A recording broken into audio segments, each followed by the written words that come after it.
All right, I'll say good day to you this day of your time. The transmission today will be the Interstellar Alliance Social Experiment, Step 4.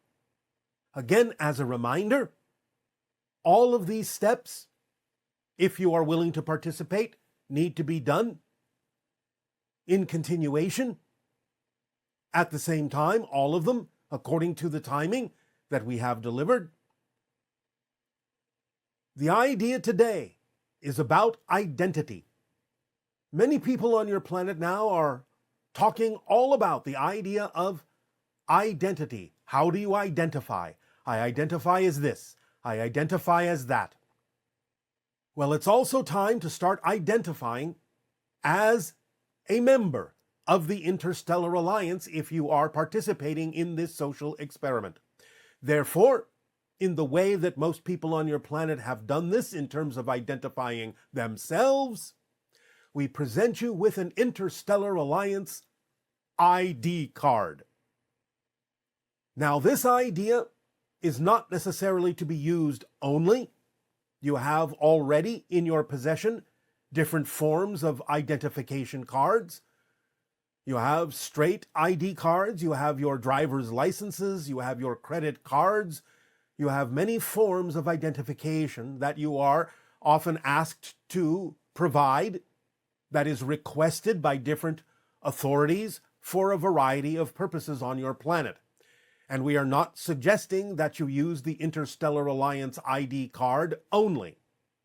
We are suggesting that you start using it in conjunction with any of the others that someone may request of you where appropriate, where convenient. You don't have to use it all the time. But the idea is to allow your society to begin to gain familiarity with this social experiment through the presentation of the Interstellar Alliance ID card so that they can start beginning to consider the idea alongside the ID cards that you typically use and are already used to using in your societies. So, we present you a template this time for the Interstellar Alliance ID card that you can put into your computers and can fill out and present, again, where appropriate, alongside your regular identification cards in certain situations. So, Nania, are you ready to read Step 4? Interstellar Alliance Social Experiment, Step 4. Copy the Interstellar Alliance ID card on page 2 into your computer, add your color photo, and fill out the remainder of the card by typing or hand printing the region, city, and your name. Then add your signature under the photo. The photo should be similar to a passport, driver's license, or other typical ID card photo. Have the completed card printed in color on heavy paper stock, such as 80 or 100-pound stock. It should be printed out in the dimensions of a standard credit card or business card, 3 3/8 inches by 2 1/8 inches. Cut the card out and carry it with you at all times, just as you would any other ID card. Present the Interstellar Alliance ID card along with your regular ID card when ID is required and where appropriate, in order to establish familiarity with Interstellar Alliance ID cards in the general public over time. If asked what it is, remember to simply state that the card is part of a social experiment in which you are participating. If they wish to know more, please refer them to the Bashar.org website, where they can find the streaming event recordings that present the different steps of the Interstellar Alliance social experiment. In completing the Interstellar Alliance ID card, regions are as follows: North America, Central America, South America, Europe, Asia, Australia, Africa, Pacific territories, Atlantic territories, Antarctica. The city category can be cities, towns, villages, or established communities. States or provinces are recognized as local geographical areas and not as political entities by the Interstellar Alliance. This information will help you in filling out the Interstellar Alliance identification card. Thank you. Thank you, Nania.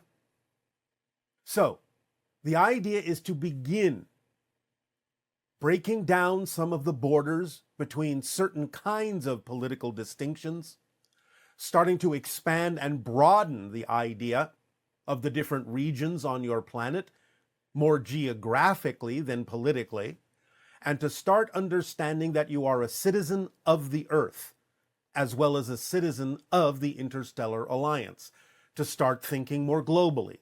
And again, the presentation of this card, along with your regular ID cards, can allow your public in general to become more familiar with this social experiment through a device such as ID cards that they are familiar with seeing every day all over your planet.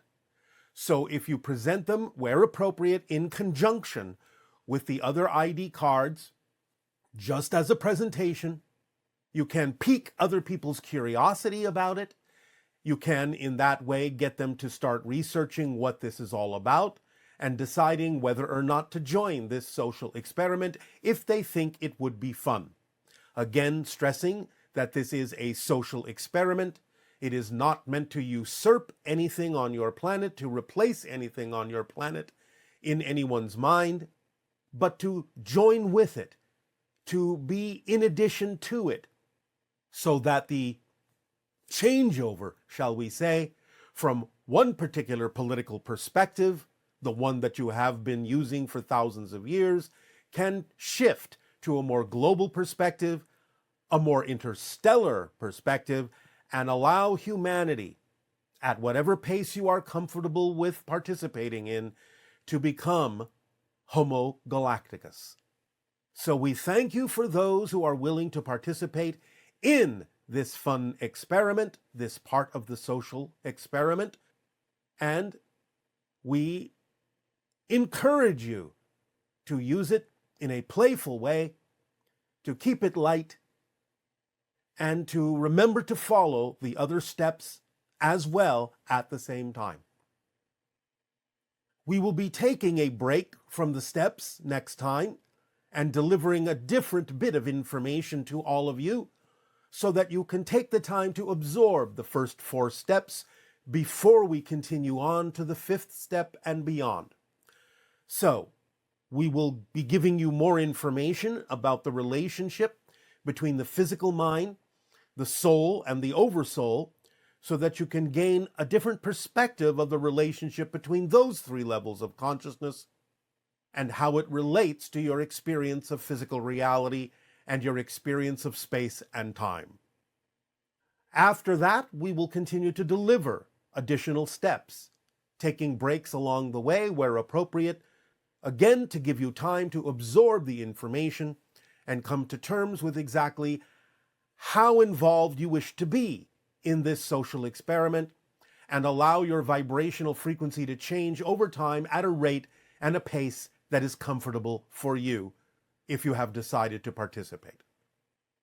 We thank you for allowing us to share this new aspect, this 4th step of the Interstellar Alliance Social Experiment, this day of your time. And in return for the gift you are giving us in allowing us to play with you, we ask, how may we now continue to be of service to you as well?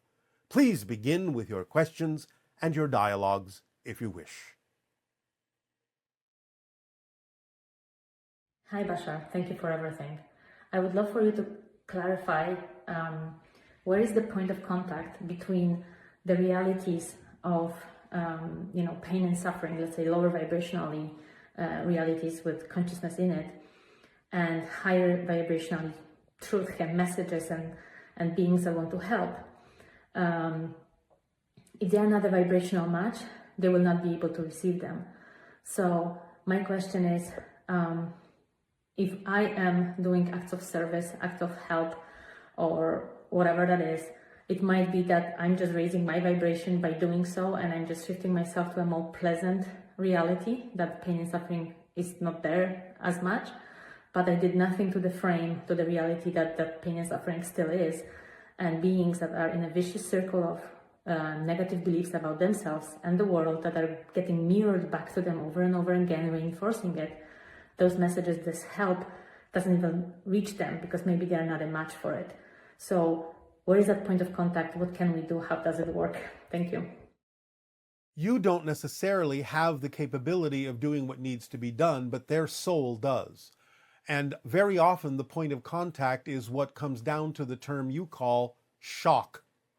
So in other words, if it is part of their soul path to create a transformation from a lower state to a higher state, and they are refusing to receive the information that could help them do it in a more measured way, then very often the higher mind and the soul will work together in that sense with the physical mind to create a synchronicity that brings about a situation, a circumstance that will create shock to the physical system, to wake it up, to jar it out of its complacency with the negative vibration, and give it something less familiar to deal with so that it has to actually advance in order to deal with it.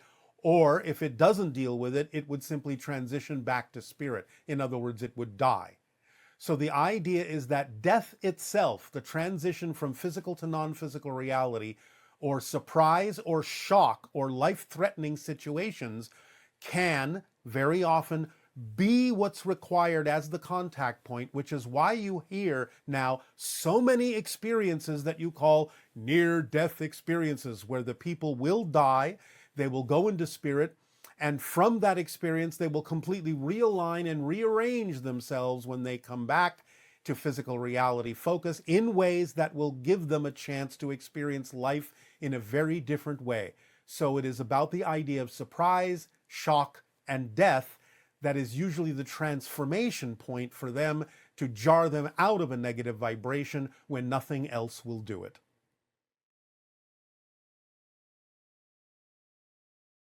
Good day, good day. Good day, Bashar. Thank you very much for this opportunity. As we are in gratitude and appreciation for the co-creation to you. Beautiful, thank you.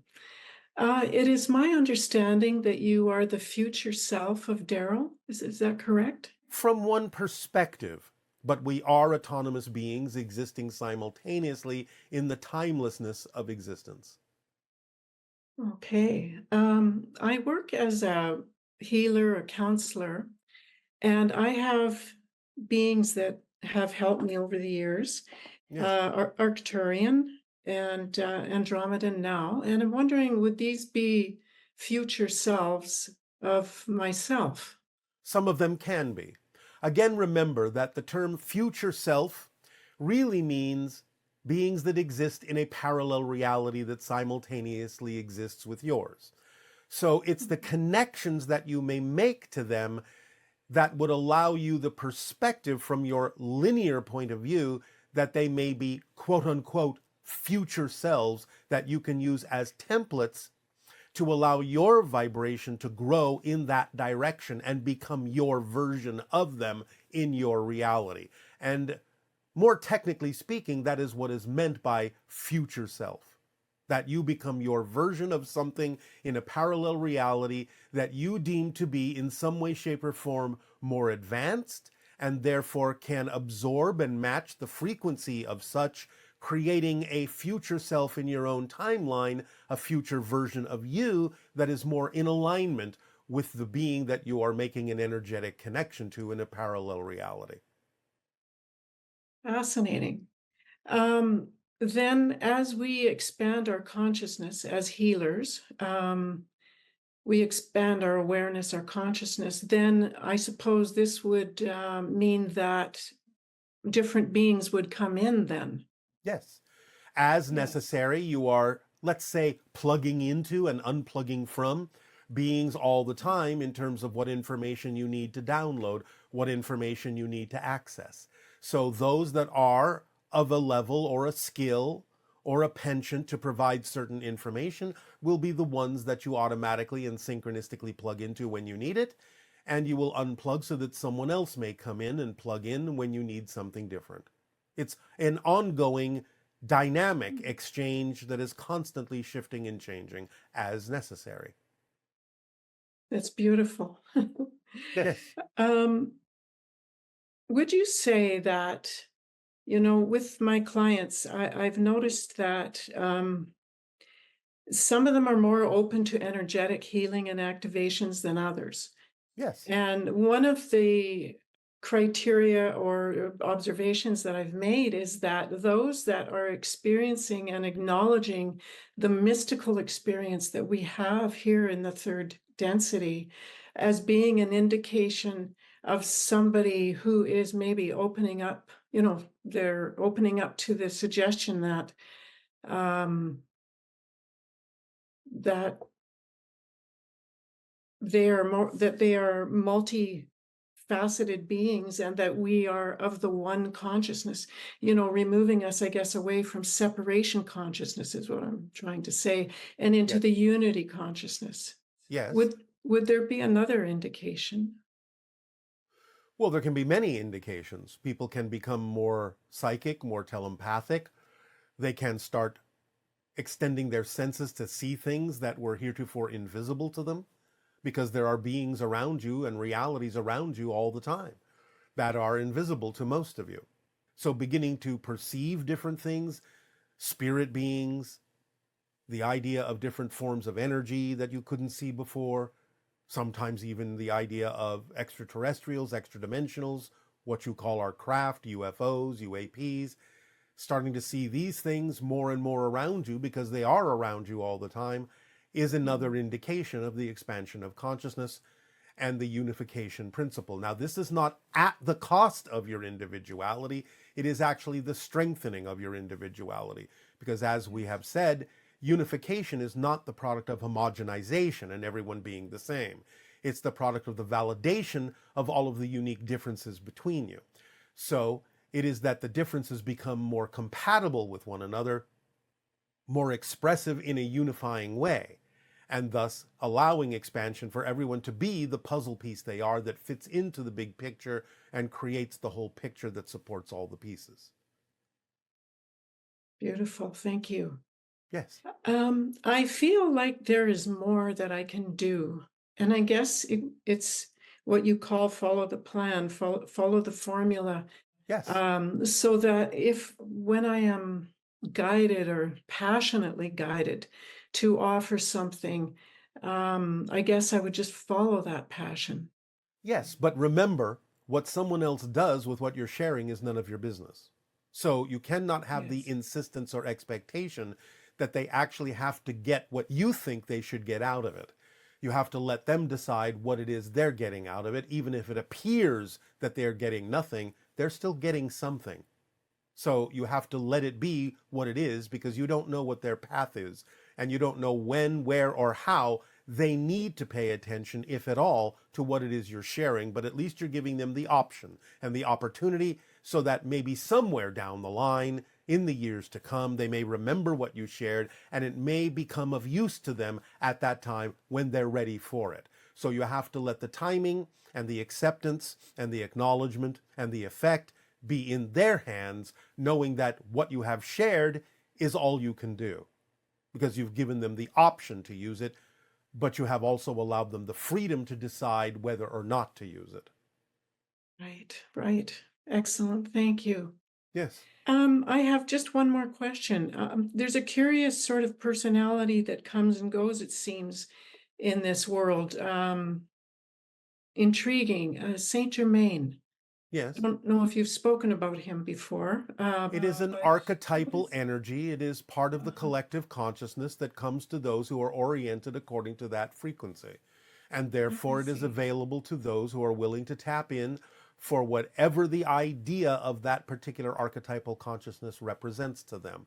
It is of great help to many and can allow them to feel the opening of their minds, their spirits, their souls, and their hearts in the service to humanity that they may be willing to provide. Beautiful. Thank you very much. And I think that was everything I had for you. I mean, I had other things, but that's okay. Thank you very much for your time. We thank you. Aveo. Good day. Afeo, good day. Hi, Bashar. My name is May. I have a question about beliefs. Through my last few years' spiritual growth, I have gained a few wisdoms. I have become a much happier person. I am now able to see through other people's behaviors to see what their beliefs are, um, to see how their beliefs have made who they are. I can't seem to see through my own behaviors. I can't seem to understand what my beliefs are, those beliefs that make my life not as ideal as I want it to be. Um, so I was wondering if you could help me understand how I can find my own beliefs. Thank you. First and foremost, you may be encroaching on the borderline of what my life should be, and that can take you out of the present. So the idea to find the beliefs that are keeping you from experiencing what you prefer is to actually fully accept where you are now, even if it's not what you deem to be the ideal situation. Because everything happens for a reason to give you the opportunity to use it to your advantage. So whatever it is you're experiencing now has to be fully accepted and fully understood as being the most important thing you can be experiencing. And you don't have to go into, I should be experiencing something different, because that's an invalidation of what's going on in the present, which takes you out of the present, which doesn't allow you to use the present to your advantage in the way that you could be using it based on what's being presented to you in the present. So staying in the present with what is what will allow you paradoxically to move forward toward what you prefer, but you can't think that you should be somewhere better than where you are now.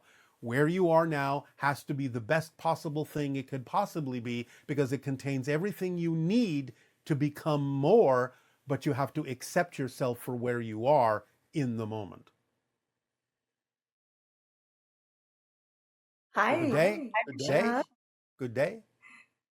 Thank you so much for this time. It is our passion and our pleasure. Thank you. I have some questions today Yes. regarding acting. I'm an I was really curious as how can actors be in a character who has traits that they don't have or they don't want to possess or create, and these might be of a negative, dark nature. So I'm curious as to how they can connect to the emotions in order to act this Well, particular you have to experience. not be afraid of making that connection, knowing that it's temporary.